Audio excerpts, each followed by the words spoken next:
You signed up for a gym membership. Somewhere in the back of your mind, you had a version of the year already planned out. 3 sessions a week. A little discipline. Maybe you'd finally look like the person in your head. You walked past the front desk, handed over your card, and felt something close to relief, like the hard part was already done just by signing the paperwork. That's not a foolish plan. Most people who join a gym believe exactly this, and most gyms are more than happy to let you believe it. Here's the problem. The gym is not actually selling you a place to work out. It isn't a fitness product at all. It's a bet, and the gym is betting against you. More specifically, it's betting that you, like almost everyone else who signs that contract, will stop showing up long before the contract stops charging you. And once you understand that one sentence, every strange decision this industry makes suddenly makes perfect sense. Let's start with the number that explains everything. Industry data consistently shows that somewhere around 67% of a typical gym's membership base attends rarely, occasionally, or not at all in a given month. Not 67% of revenue. 67% of the people. 2 out of every 3 names on the roster are, for all practical purposes, ghosts. And here's the part that should stop you. Those ghosts are not a side effect of the business. They are the business. Think about what a single membership actually costs the gym to provide. A budget gym charging $10 to $30 a month runs on razor-thin unit economics. Hot water for a shower, laundering a towel, replacing a worn cable on a strength machine, the extra minute of staff time when a member asks a question. All of that adds up to somewhere between 50 cents and $3 in real marginal cost per visit. Multiply that by 3 visits a week, 50 weeks a year, and an active member can cost the gym $75 to $450 annually, just in wear, utilities, and service. But a member who never shows up? Their marginal cost rounds down to almost nothing. No hot water, no towel, no wear on the treadmill belt. Every single dollar of their monthly fee falls straight to the bottom line. Now flip that thought over, because here's where it gets uncomfortable. A gym floor is not built to hold its own membership. A location with 6,000 members might have a legal fire code capacity of only 250 to 300 people at once. Run the math. If even 10% of that membership base decided to show up on the same evening, you'd have 600 people trying to fit into a room built for a quarter of that number. It simply cannot happen. And the gym knows it never will, because it's already priced its entire business around the assumption that it won't. So the real question a gym owner is answering isn't, how do I get people to work out here? It's, how many people can I convince to pay for a habit they will not keep? That's not a cynical accident of the industry. It is the industry. And the ghost economy doesn't run at a steady pace all year. Roughly 12% of annual gym signups happen in a single month, January, driven entirely by New Year's resolutions. Gyms lean into that surge hard, discounted enrollment fees, free first-month trials, a burst of advertising spend concentrated into just a few weeks. But here's the catch. Up to 80% of those resolution members have quietly stopped showing up by the time summer arrives, and February alone tends to account for the single sharpest drop-off of the year, the exact point where motivation fades before a real habit ever forms. A smart owner isn't worried by that. They planned for it. They treat the January cash injection as a seasonal spike that funds the quieter months, not as a new permanent baseline. The owners who get hurt are the ones who spend January's windfall as though it were forever. This is where the pricing starts to make sense too. A no-frills gym charging $10 a month isn't cheap because the owner is generous. It's cheap because at that price point, almost nobody feels the sting of an unused membership enough to cancel it. Raise the price to $80 a month, and suddenly people start paying attention to whether they're getting their money's worth, and churn accelerates. Drop it to $10, and the membership becomes a rounding error on a bank statement. Easy to forget, easy to keep paying, easy to never think about again. The low price isn't an accident of competition. It's an engineering choice designed to keep the ghosts asleep. This is also why the pricing ladder in this industry looks the way it does, and it isn't random. At the bottom, budget chains charge $10 to $30 a month and lean entirely on volume, packing a single location with 5,000 to 8,000 members while running it with a skeleton staff, because the model assumes most of those members are ghosts by design. In the middle, traditional gyms charging $40 to $70 a month sell a heavier mix of real usage alongside the ghosts, group classes, more equipment, more staff, and correspondingly thinner margins per member. At the top, boutique studios and luxury clubs charging $100 to $200 a month flip the entire model on its head. They need members to actually show up to justify that price, so they compete on experience instead of forgiveness. 3 completely different bets, 3 completely different tolerances for how many ghosts the business can survive on, all wearing the same tracksuit.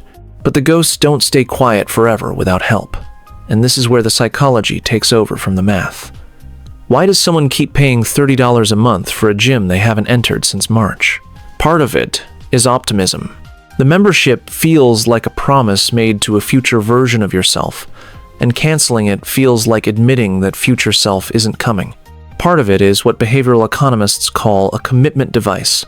The idea that paying for something is supposed to be the pressure that forces you to actually use it, even when it quietly fails to do that.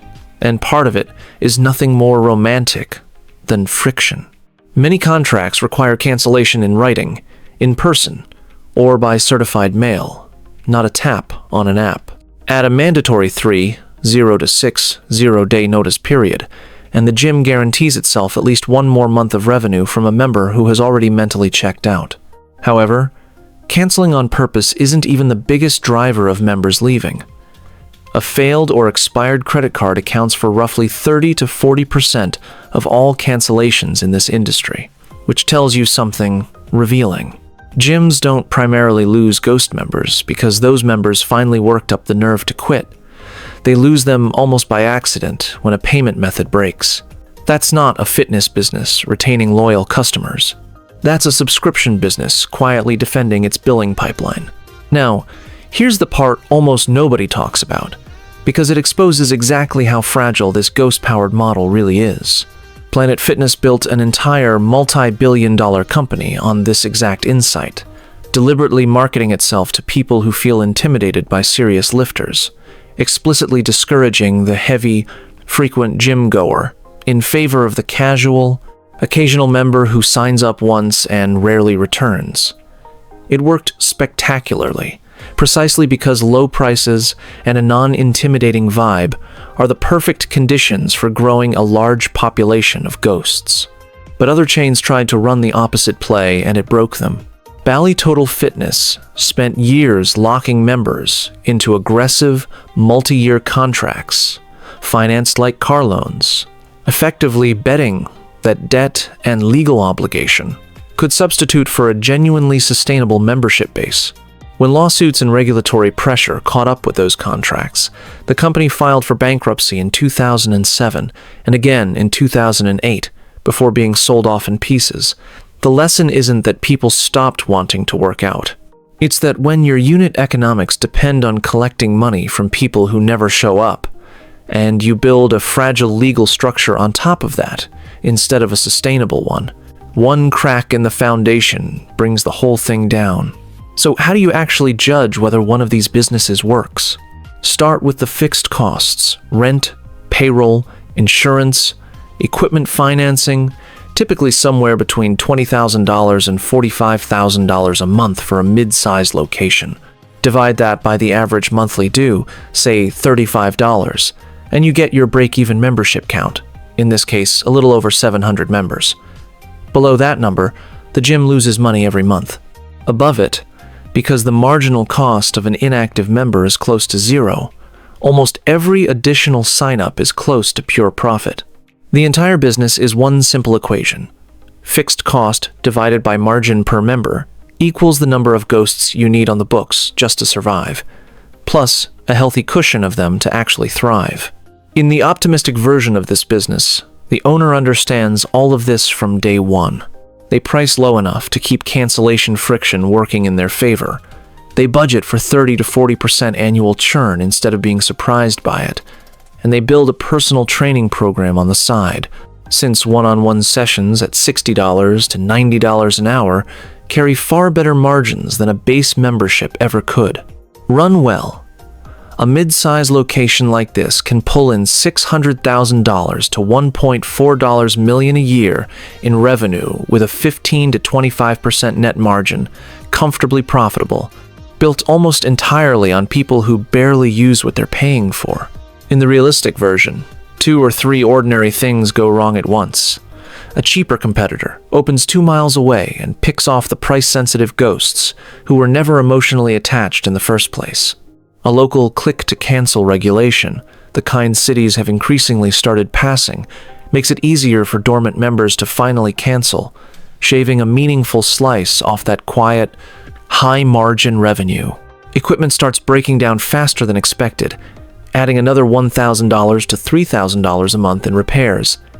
None of that shows up as a dramatic headline. There's no fire, no scandal, just a slightly higher churn rate and a slightly thinner margin, month after month.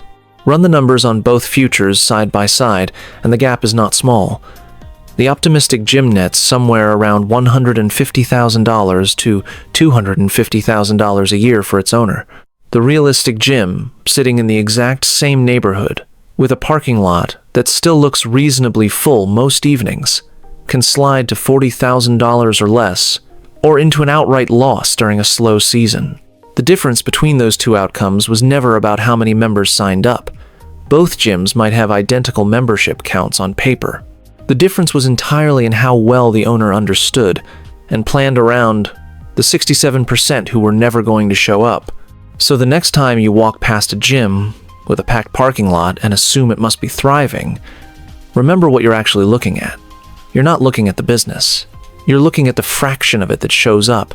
The real business, the one that decides whether this company survives or collapses, is made of the people you'll never see walk through that door again, quietly paying every month for a version of themselves that never quite arrived.